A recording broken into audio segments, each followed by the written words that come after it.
periode reformasi ya, kalau diukur 5 tahunan.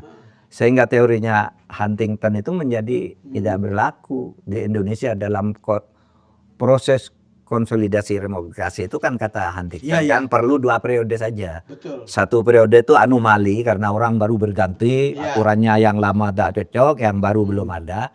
Tapi yang kedua ini selesai. Nah kita malah ketiga rusak.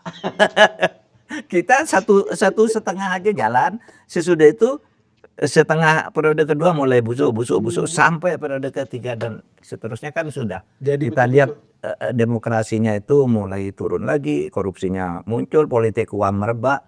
Ya kalau kita lihat politik kita sekarang tuh serasa absurd gitu bro. Absurd, iya. Lucu, iya, tapi juga menyedihkan.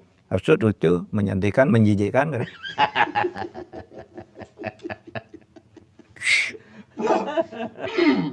Kita sudah selesai dengan isu politik, Prof. Dan saya kira penonton kita akan mendengarkan ini dengan baik.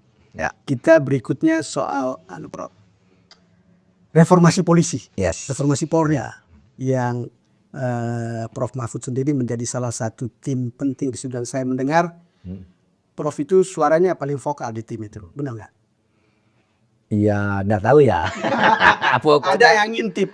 Pokoknya saya nyampaikan apa yang saya yakini, sering berbeda, sering sama gitu. Tapi secara umum memang ya kompak. Cuma kan begini ya pertanyaannya, Pak Mahfud tuh waktu saya kan keliling Indonesia, Pak Mahfud, Anda itu di situ sendirian, nggak akan banyak gunanya keluar aja gitu. Wah kalau keluar namanya kan tidak bertanggung jawab.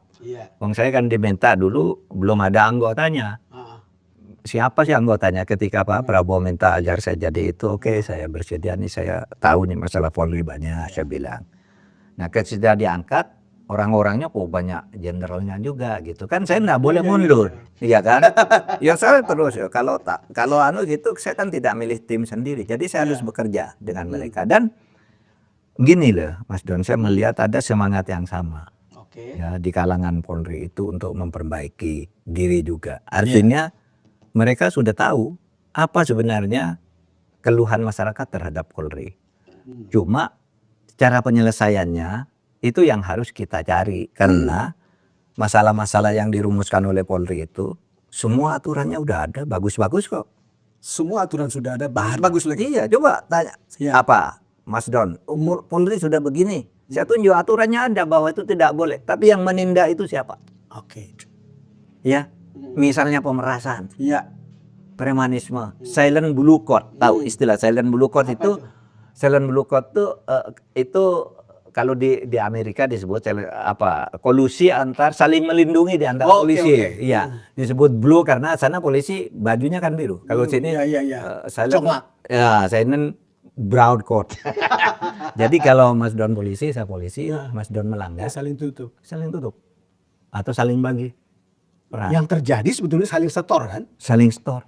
Dan itu yang banyak terjadi. Nah mereka tahu gitu. Aturannya enggak boleh. Tapi kenapa? Gitu. Nah itu yang kita mau cari jalan keluarnya. Nah itu ya yang menyangkut perilaku sehari-hari. Tapi sekarang yang sedang hangat itu kan masalah struktural. Iya masalah struktural, betul. Jadi sampai kemudian kita mendengar Pak Listio Sigit bilang, kita harus berjuang sampai titik darah penghabisan, supaya polisi tetap berada di bawah presiden. Ini kan statement yang tidak mungkin ada api, tidak ada asap. Kalau tidak ada apinya, ya memang masalah. Apakah di dalam tim itu memang mau ditempatkan di luar? Di dalam tim masih dibahas. Ya. Ada 4 hal ya yang sekarang akan segera disampaikan ke presiden.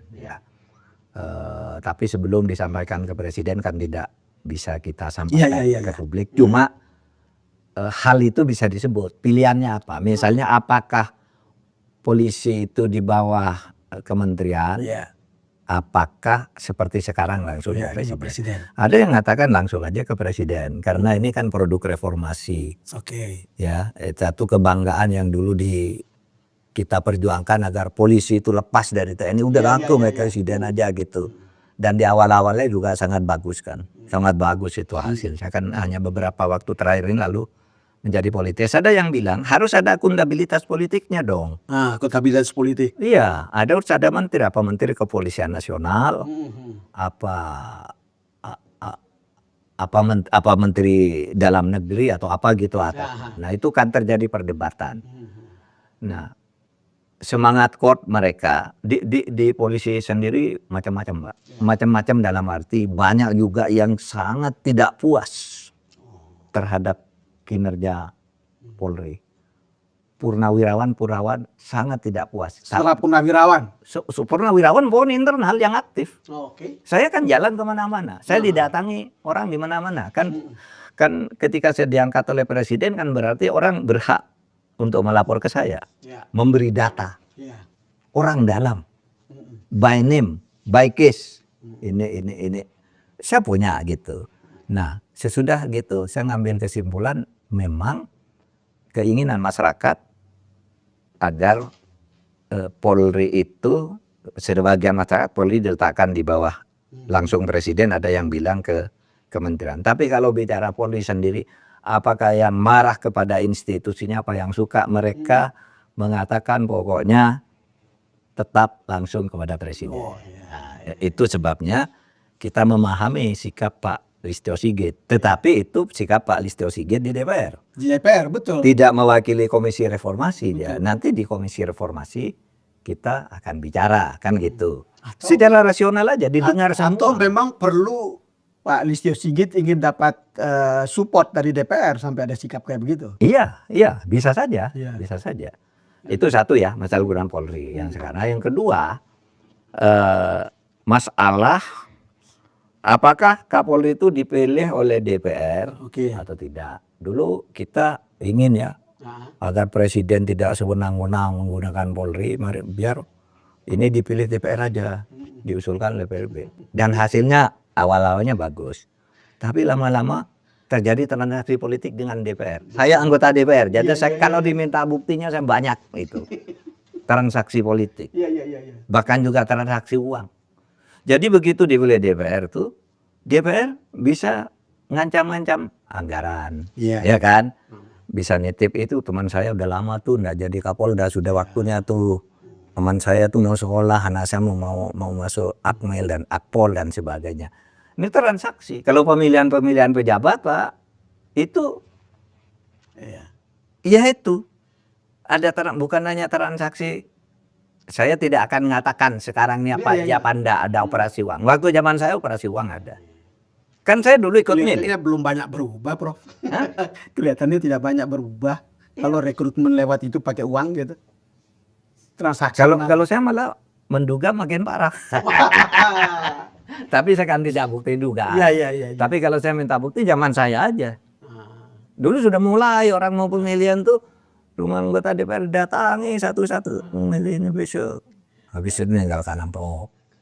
Oh besok kunjung ke sana dikasih amplop gitu-gitu. Memang serba salah ya, Prof. Dipilih DPR ada urusan begitu. Makanya Ditetapkan oleh presiden. Nanti juga kayak Parcok kemarin. Iya. Makanya sekarang ada dua pendapat.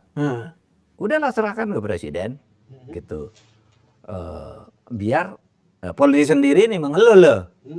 Mereka Pak, kami ini kalau dipilih DPR, pimpinan kami jadi banyak katanya.